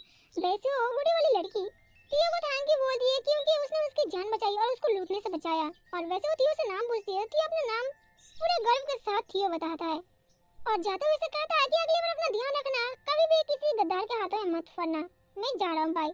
जिसके बाद वो लड़की उसको थैंक यू बोलती है और हम देखते हैं जैसे थियो वहाँ से जाता है वो लड़की कहती है सबको कि सब अपनी जगह से बाहर आ सकते हैं क्योंकि मिशन कंप्लीट हो चुका है। और यहाँ पर एक बड़ा राज खुलता है जो कि हमें जानने को मिलता है जो नीली हुडी वाली बिल्ली है ये कोई मर्चेंट व्यापारी नहीं है। इस बिल्ली का नाम जेटर है और एक मर्चेंट एसोसिएशन का स्पाई है जो कि अभी अपने मिशन में थी। जिसके बाद हम देखते हैं कि उसके पास 3-4 डॉग आ जाते हैं जो कि उसी के साथ एक स्पाई थे। उनके आने के बाद इन सबसे पूछती है कि मैंने तुम लोगों को क्या बताया था, मिशन के दौरान आसपास कोई भी नहीं होना चाहिए। अब डॉग उससे माफी मांगते हुए कहता है कि उसने देखा था कि 100 मीटर तक दायरे में यहाँ पर कोई भी नहीं था, लेकिन अचानक से कहां से मर्चेंट बिल्ला यहाँ पर आ गया जिन्हें उनको बारे में बिल्कुल नहीं पता। अब एजेंट जेटर कहती है कि तुम लोग यहाँ पर एक्सक्यूज बिल्कुल भी नहीं दे सकते क्योंकि पिछले कुछ महीनों से जिन स्कैमर को पकड़ने के लिए ये लोग तैयारी कर रहे थे उसका मिशन फेल हो चुका है और ये लोग एक्सक्यूजेस दे रहे हैं और इनकी लापरवाही की वजह से इनका मिशन फेल हो चुका है, इसलिए अब उनको यहाँ पर 100 पुश अप लगाना पड़ेगा और ये इनकी सजा है। वैसे हमें जेटर बताती है कि किस तरीके से आजकल स्कैम बहुत ज्यादा हो गए हैं। इसे स्कैम के बारे में तब पता चला जब उनके ऑफिस में ये रिपोर्ट बहुत ज्यादा बढ़ने लगी। काफी ज्यादा छानबीन करने के बाद इन्हें पता लगा है कि कुछ मर्चेंट को जो कि न्यू कमर मर्चेंट है और अपने मर्चेंट करियर स्टार्ट करने जा रहे थे उन्हीं मर्चेंट को स्कैम किया जा रहा है। और काफी ज्यादा मेहनत करने के बाद एक स्कैमर के बारे में पता चला और एक आदमी के थ्रू हम उस स्कैमर से आज मिले थे। वैसे तो कुछ महीनों को मेहनत के बाद आज ये सिलसिला खत्म होने वाला था और ये फ्रॉड वाला जो मर्चेंट था वो हमारे हत्थे लगने वाला था, लेकिन पता नहीं कहां से बिल्ला मर्चेंट यहाँ पर आ गया और हमारे सारे काम और मेहनत में पानी फेर गया और इनका काम बिगड़ गया। वैसे उसका नाम बता दिया थियो और वो कुछ सोचने लगती है, उसके ज़हन में कुछ प्लानिंग चल रहा था। वैसे उसे लग नहीं रहा था कि थियो भी स्कैमर हो सकता है, लेकिन क्या पता हो, इसलिए वो चाहती है कि क्यों ना वो एक बार फिर से थियो के साथ मुलाकात करे। जिसके बाद हम नेक्स्ट सीन देखते हैं जहाँ पर सेजून रैबिट को बता रहा था कि किस तरह से उसे आलू को काटना पड़ेगा ताकि वो लोग फार्मिंग कर सके। वैसे सेजून उस रैबिट को बताता है कि कैसे उसने इंटेलिजेंट का काम किया, उसने एक पोटैटो को काट कर 4 टुकड़ों में कर दिया और इसी तरीके से उसके 100 पोटैटो में 400 पोटैटो बन गए। वैसे यहाँ पर बताता है कि इस तरीके का फार्मिंग उसने यूट्यूब से सीखा था जो कि आज उसे एक बहुत काम आया है। जिसके बाद उसे सिस्टम के थ्रू पता चलता है कि उसको 33 स्क्वायर मीटर पोटैटो फीड मिला है और उसने 10 EXP कमाया है जो कि उसके लिए काफी ज्यादा था और उसका काबिल तारीफ था। वैसे वो सब काफी ज्यादा खुश थे क्योंकि उन लोगों ने अब स्वीट पोटैटो उगाना सीख लिया था और इसी के साथ ये चैप्टर यहीं पर खत्म होता है। तो सोलर फार्मिंग के एपिसोड की शुरुआत वहीं से होती है जहाँ से पिछला एपिसोड खत्म हुआ था। सीजन को फिर से एक EXP पॉइंट मिलता है जिससे वो काफी ज्यादा खुश तो नहीं होता, लेकिन हाँ उसके लिए अच्छा था क्योंकि उसका इनकम हो गया था। जिसके बाद वो सबको बताता है कि स्वीट पोटैटो तैयार हो चुके हैं, इसलिए हमें स्वीट पोटैटो को निकाल लेना चाहिए। वैसे भी तुम लोगों को छोटे भाई बहन आने वाले, यानी कि अब तुम लोग सिबलिंग होने वाले हो और वैसे भी तुम्हारे सिबलिंग बहुत जल्दी आने वाले, तो तुम्हें जल्दी जल्दी अपना हाथ बटाना चाहिए ताकि मुझे सपोर्ट मिले। और वैसे भी जब वो लोग आएंगे तो मुझे और भी ज्यादा सपोर्ट की जरूरत पड़ेगी। अब सीजन के बाद सुनकर सारे रैबिट तो बिल्कुल हैरान हो जाते हैं, वो थक जाते हैं, कहते हैं इसका तो कुछ नहीं हो सकता, ये बस हमेशा काम करता रहता है। इसलिए वो लोग मिलकर कुछ प्लानिंग करते हैं क्योंकि बचपन से ही सीजन उनसे कुछ काम करा रहा था। वैसे सीजन को यहाँ पर कुछ भी समझ में नहीं आता, उसे लग रहा था कि ब्लैक रैबिट एंड बाकी के रैबिट मिलकर उसे ये बताना चाह रहे हैं कि सीजन जो प्लांटिंग कर रहा है स्वीट पोटैटो का उसको थोड़ा सा और सीरियस लेना चाहिए। अब इसलिए वो सोच रहा था कि अब इसकी प्लांटिंग की एरिया बढ़ा दिया जाएगा और ये अच्छे से प्लानिंग करेगा। अब ये देखकर तो सारे रैबिट और भी ज्यादा हैरान हो जाते क्योंकि उन लोगों ने ये उम्मीद बिल्कुल भी नहीं किया था। जिसके बाद हम देखते हैं कि सारे लोग मिलकर काफी ज्यादा मेहनत करते हैं और एक टाइम के बाद उन लोगों ने 500 स्क्वायर फीट में पोटैटो प्लांट कर लिया था। हम देखते हैं कि 500 स्क्वायर फीट का जो पोटैटो प्लांट था वो कंप्लीट करने के बाद सीजन को एक नोटिस आता है, उसमें सीजन को 150 EXP पॉइंट मिलता है, जिसे देखकर सीजन तो काफी ज्यादा खुश था और वो सारा क्रेडिट रैबिट को देता है क्योंकि उन लोगों की वजह से उसका एक काम पूरा हो सका। सारे रैबिट तो काफी ज्यादा खुश लग रहे थे और वो सीजन को घेर के गोल गोल से नाच रहे थे। सीजन से कहता है कि तो तुम लोग क्या कर रहे हो, तभी उसके स्टेटस विंडो में कुछ आता है जहाँ पर लिखा हुआ था कि जो रैबिट है वो काफी ज्यादा खुश लग रहे थे क्योंकि उन लोगों ने पोटैटो को काफी अच्छे तरीके से तैयार कर लिया है। इससे टावर मैनेजर भी खुश है क्योंकि इन लोगों ने टावर के अंदर पहली बार फार्मिंग किया है और ये फार्मिंग काफी ज्यादा सफल रहा, इसलिए वो लोग खुशी के मारे नाच रहे थे। हमें देखने को मिलता है कि इस बात से सीजन काफी ज्यादा खुश लग रहा था और वो स्वीट पोटैटो को बाहर निकालता है, लेकिन जैसे वो गड्ढा खोलता है उसकी आंखों में जोर से चमक आती है। हमें पता चलता है कि जो स्वीट पोटैटो सेजुन ने इस बार उगाया है वो सन स्वीट पोटैटो है, यानी कि उसमें से काफी तेज रोशनी आती है और ये स्वीट पोटैटो काफी ज्यादा अच्छा है।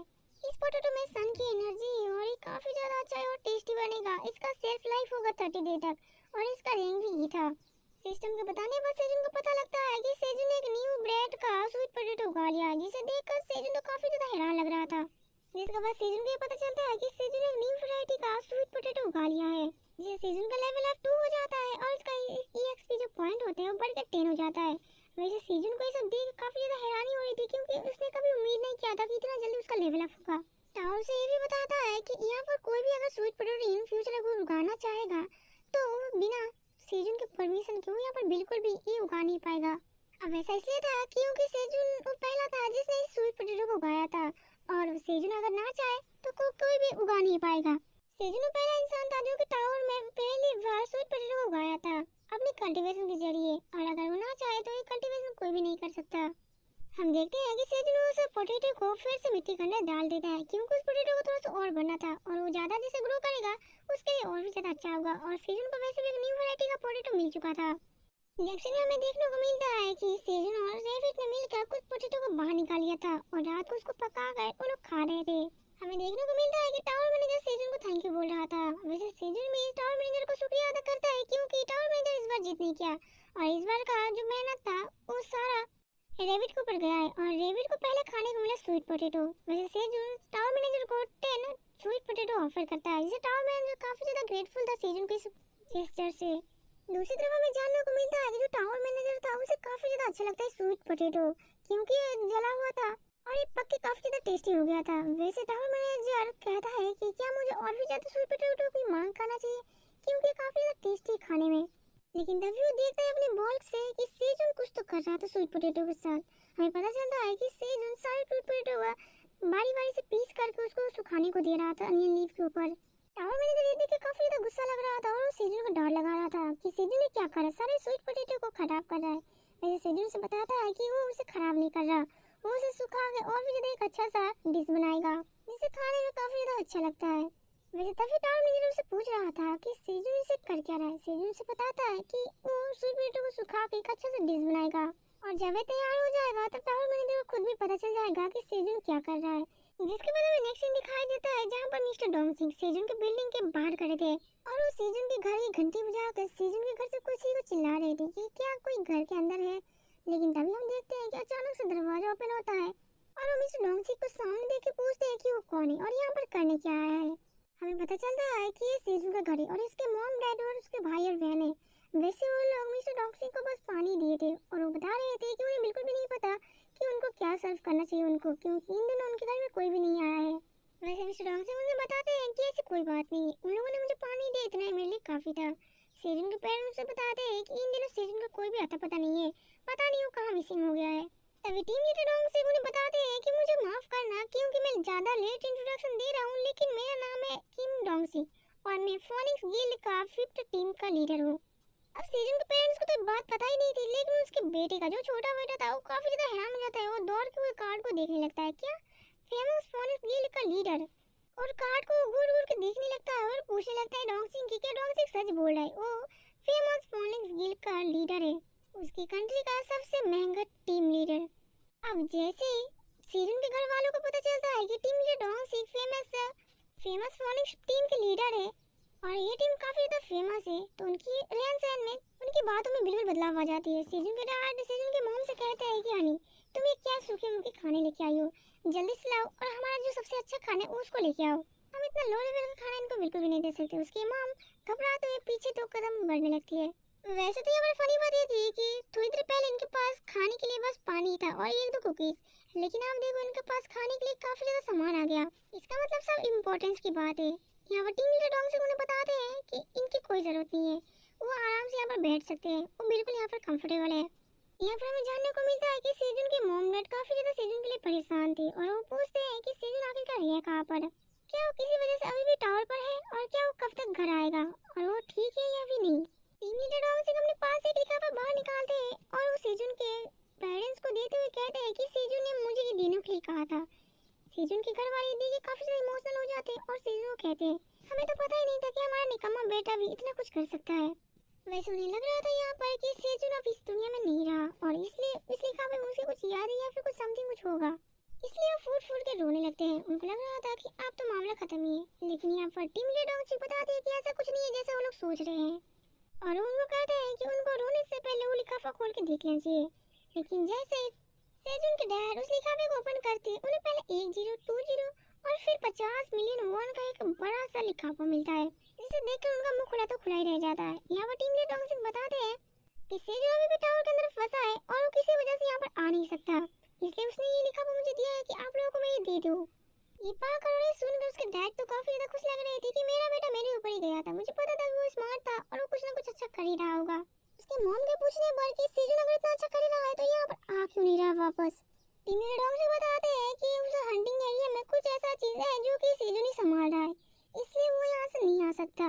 वैसे आपको फिक्र करने की कोई जरूरत नहीं है कि सेजुन वहाँ पर बिल्कुल सेफ है और वो अच्छा है। वैसे टीम लीडर डॉग से सेडोल यानी कि सेजुन के भाई के पूछने पर कि सेजुन के भाई ने कुछ मिसिंग रिपोर्ट लिखाई थी एसोसिएशन की ओर, लेकिन ऐसा क्यों। सेजुन के भाई जिसका नाम सेडोल है वो बताता है लगभग 5 महीने पहले कुछ ऐसा हुआ था जिस वजह से उन लोगों ने सेजुन से कॉन्ट्रैक्ट को खो दिया था, यानी उसके पास कोई भी कॉन्ट्रैक्ट नहीं है और किसी वजह से उनको इस बारे में बिल्कुल भी नहीं पता था और अगर इनके बारे में इसको पता होता तो बिल्कुल भी चिंता नहीं करता। लेकिन 5 महीने पहले उन्होंने टावर एसोसिएशन से वार्तालाप करने पर ये बात पता चली है कि सेजुन नाम का कोई भी इंसान टावर के अंदर नहीं घुसा है, क्योंकि उसके रिपोर्ट उन लोगों के पास बिल्कुल नहीं था, इसलिए वो काफी ज्यादा टेंशन में आ गए थे। सेजुन के पूछने पर क्या टीम लीडर और उसका भाई एक साथ काम कर रहे हैं, लेकिन टीम लीडर यहाँ पर बताता है किसी वजह से वो लोग अभी साथ में नहीं है, लेकिन इन फ्यूचर उसे पता है कि वो मिस्टर सेजुन के साथ बिल्कुल काम करेगा। वैसे तो उसकी फैमिली इस 50 मिलियन ओवन को पाकर काफी ज्यादा खुश लग रही थी और mister team leader Dong Singh सोच रहे थे कि इस फैमिली के कहने के मुताबिक जो सेजुन था वो 5 महीने पहले घर से गायब हो गया है, इसका मतलब वो 40वें फ्लोर पर था और वो सोलो खेल रहा था। लेकिन यहाँ पर पॉइंट देखने वाली बात ये थी कि टावर तो 10 साल पहले अफेयर हुआ था और कोई भी सोलो प्लेयर इतना जल्दी 40वें फ्लोर पर नहीं जा सकता इतना कम टाइम पर, लेकिन ये बंदा बस 5 महीने पहले गायब हुआ है और उसने 40 लेवल क्रॉस कर लिया है उस मर्चेंट के कहने के मुताबिक। लेकिन इस बंदे ने तो इतना शॉर्ट टाइम में 40वें फ्लोर पर कंप्लीट कर लिया है, ये तो कोई जीनियस बंदा ही कर सकता है जो कि बहुत रेयर पाए जाते हैं। इस बंदे ने तो हिस्ट्री क्रिएट कर दी। जबकि हम देखते हैं कि सेजुन का छोटा भाई सेडुल टीम लीडर डोंग से पूछता है कि गिल्ली में ऐसी कोई टैलेंट है जो कि वो कर सकता है, लेकिन उसके डैड उसके सर के अंदर टप्पी मारते हुए कहता है कि तुम्हारा भाई टावर के अंदर काफी ज्यादा मेहनत कर रहा है और तुम्हें शर्म नहीं है इस तरह की बात करने में।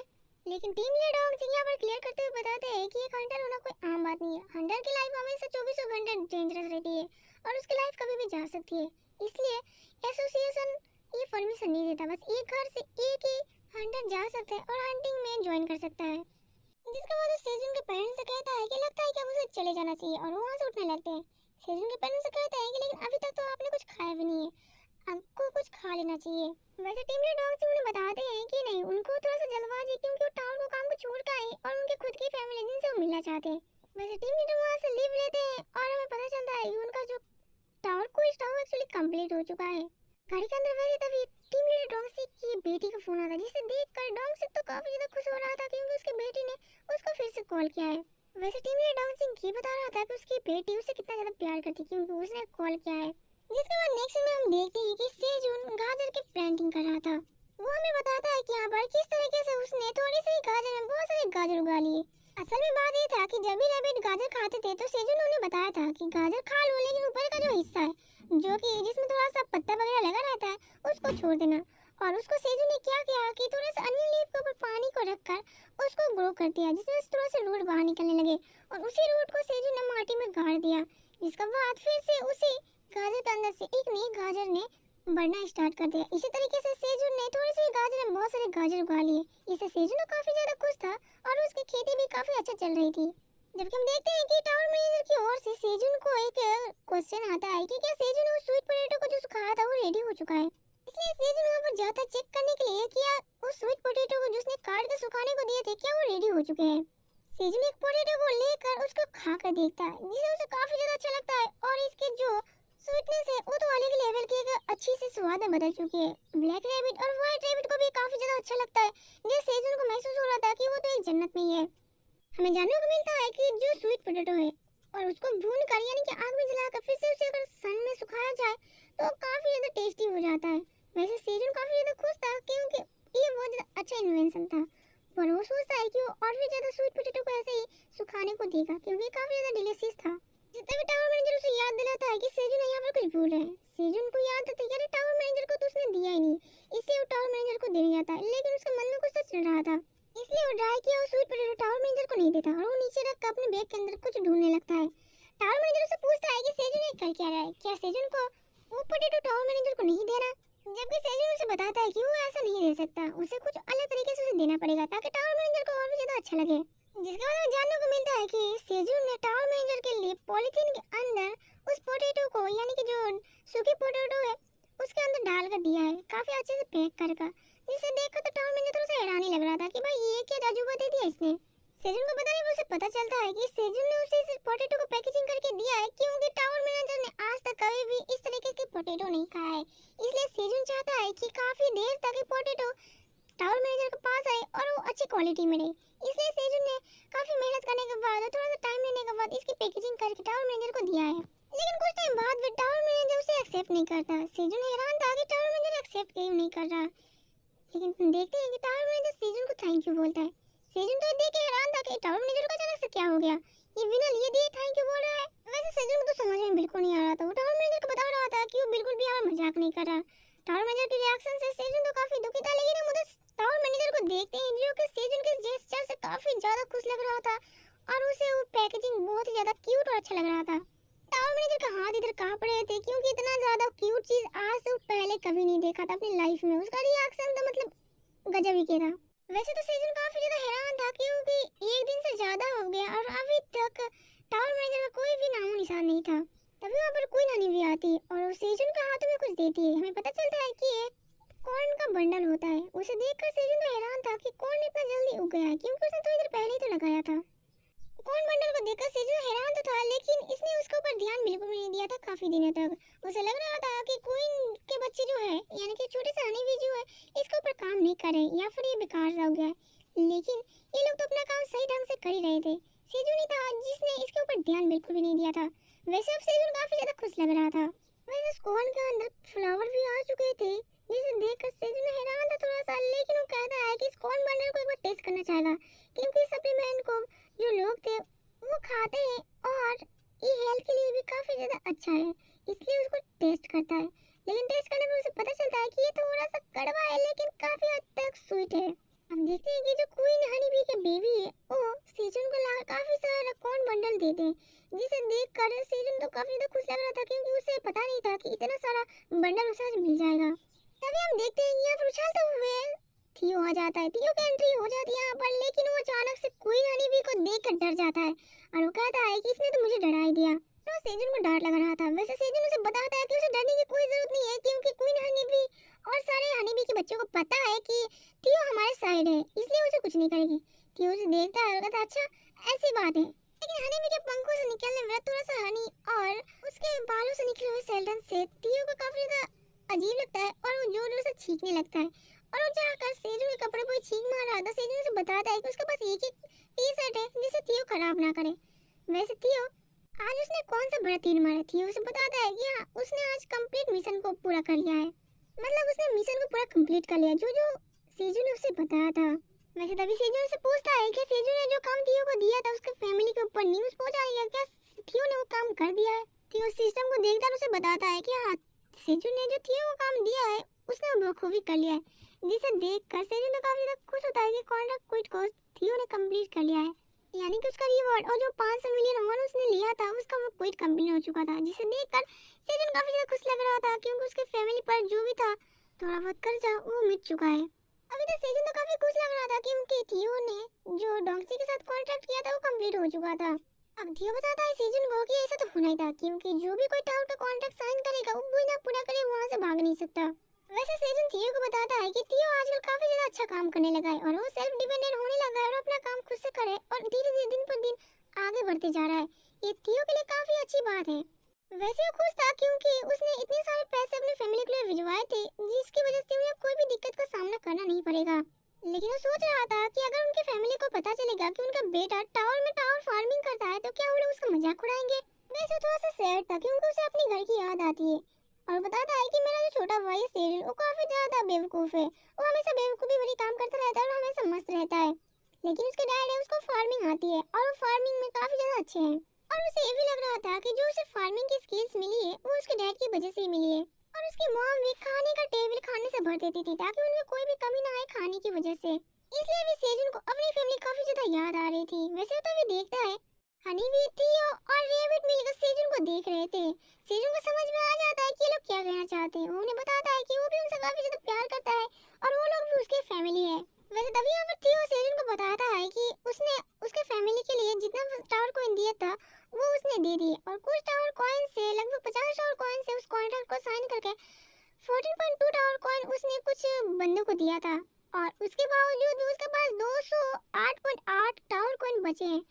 अब इतनी सारे टावर कॉइन देकर सीजन काफी ज्यादा हैरान था, कितना सारा सारा टावर कॉइन इसके पास अभी भी अवेलेबल है। मतलब कि इस बार तो थियो ने काफी ज्यादा कमाल ही कर दिया, क्योंकि इस टावर कॉइन का मार्केट में बहुत ज्यादा कीमत है। टावर के अंदर भी इसकी काफी ज्यादा वैल्यू है। जिसके बाद हम देखते हैं कि थियो और भी काफी सारे सामान को बाहर निकाल कर सीजन को दिखाने लगता है। सीजन को देखता है और काफी ज्यादा खुश हो रहा था, क्योंकि काफी दिनों बाद उसने इस पेन को या फिर यूं वाले घरेलू सामान को देखा था। वो तो खुश था, लेकिन वो मार्क को देखता है जो कि टावर में बना था, इसलिए आई थिंक उसमें दिया गया था। लेकिन उन चीजों को देखने के बाद भी सीजन को पता नहीं लगता कि इस कल्टीवेशन चीजों को बनाया कैसे गया है, यानी कि किन सब चीजों को मिक्स करके बनाया गया था। खैर छोड़ो, सेजन को भी एक चाकू दिखता है जो कि काफी वो नाइफ की तरह इस्तेमाल कर सकता था, और वो इसके लिए काफी ज्यादा अच्छा था। अब उसे एक डैगर मिलता है जिसे पाकर सेजन काफी ज्यादा खुश था कि उसके पास भी एक डैगर आ गया। काफी दिन हो गए थे इस वेपन को देखे हुए। अब ये डैगर लेवल 10 का था और इसका जो रैंक था वो ई था। लेकिन इस डैगर का क्वेश्चन मार्क नहीं आ रहा था, इसलिए सेजन थियो से पूछता है कि इस डैगर का क्वेश्चन मार्क कहां पर है और थियो ने इस डैगर को कहां से खरीदा है। थियो से बताता है कि उसने लॉटरी कॉर्नर के एक छोटे से मॉल से खरीदा है जो काफी सस्ते में चीजों को बेच रहा था, और ये काफी ज्यादा अच्छा था, इसलिए उसने ले लिया है। सेजन तो वैसे काफी सोच में पड़ रहा था कि वो इसे यूज कैसे करे, क्या उसे यूज करना चाहिए। तभी टावर मैनेजर से उसे एक नोटिफिकेशन आता है कि टावर मैनेजर उसे बता रहा है कि सेजन को इस आइटम को यूज नहीं करना चाहिए, क्योंकि उसके लिए हार्मफुल हो सकता है और सेजन कोई मुसीबत में पड़ सकता है। टावर मैनेजर उसे मना तो करता है इसे यूज करने के लिए, और इसे एक क्विट भी देता है कि सेजन को उस टावर मैनेजर को इस डैगर को देना पड़ेगा और रिवार्ड के तौर पर सेजन को कुछ नहीं मिलने वाला। और दूसरा एक न्यू क्विट भी आता है, अगर सेजन ने टावर मैनेजर को उस पोटैटो चिप्स को फिर से दिया, यानी कि जो पोटैटो उसने पकाया था धूप में वो दिया, तो सेजन को टावर मैनेजर फिर से डैगर को दे देगा। अब ये देखकर सेजन कहता है मतलब लाइक सच में इसने मेरा डैगर पहले लेना है फिर बाद में मुझे ही देना है, मतलब ये चल क्या रहा है, क्या मैं पागल हूँ। अब टावर मैनेजर उसे बताता है कि ये जो ड्रैगन है वो सेजन नहीं रख सकता क्योंकि ये नियम के खिलाफ है। अब ये देखकर सेजन भड़क ही जाता है टावर मैनेजर को ऊपर कि मैं कुछ भी नहीं हरा सकूं, जो तुम्हारे मन में है वो करो। लेकिन वो ना चाहते हुए भी टावर मैनेजर को शॉर्ट ड्रैगन और पोटैटो को दे देता है। लेकिन टाउन में थोड़ा सा जांच पड़ताल करने के बाद उस और डैगर सेजन के पास ही रख देता है, यानी कि नहीं लेता, और बताता है कि ये उसके लिए नहीं है क्योंकि ये डैगर उसके पावर यानी उसके कल्टीवेशन लेवल के ऊपर नहीं है, इसलिए सेजन इसे रख सकता है। अब इस डैगर को पाकर सेजन तो काफी ज्यादा खुश लग रहा था और वो उसे हैरानी से देखने लगता है। अब सेजन को ये पता चलता है कि ये जो इक्विपमेंट है ये काफी हद तक बहुत ज्यादा महंगी है, क्योंकि टावर के बाहर इसकी काफी ज्यादा कीमत पड़ेगी, क्योंकि ऐसे इक्विपमेंट यहाँ पर मिलते नहीं है और इसकी कीमत 100 मिलियन वॉन से भी ज्यादा हो सकती है। और ऐसी एक अनोखी चीज थियो ने एक लॉटरी की दुकान से लिया है। वैसे थियो को देख रहा था और सोच रहा था कि ये तो एक नंबर का बेवकूफ है और उसने इतना प्रीशियस चीज को एक लॉटरी की दुकान से खरीदा जो कि काफी तारीफ है। वैसे उसे थियो के ऊपर भरोसा तो नहीं था, लेकिन वो कहता कुछ तो टैलेंट होगा इस बिल्ली के ऊपर, बिल्ली के अंदर, तभी तो जाकर इसने इतना अच्छा चीज खरीद लिया है। और एक ड्रैगन जो कि एक लॉटरी की दुकान से मिली है और वो भी 1000 मिलियन वॉन से भी ज्यादा इसकी कीमत हो सकती है बाहरी वर्ल्ड में, तो वे थियो के लिए काबिल तारीफ ही था, क्योंकि उसने बिना चाहते हुए भी एक ऐसी चीज को ले लिया है जो कि महंगी है।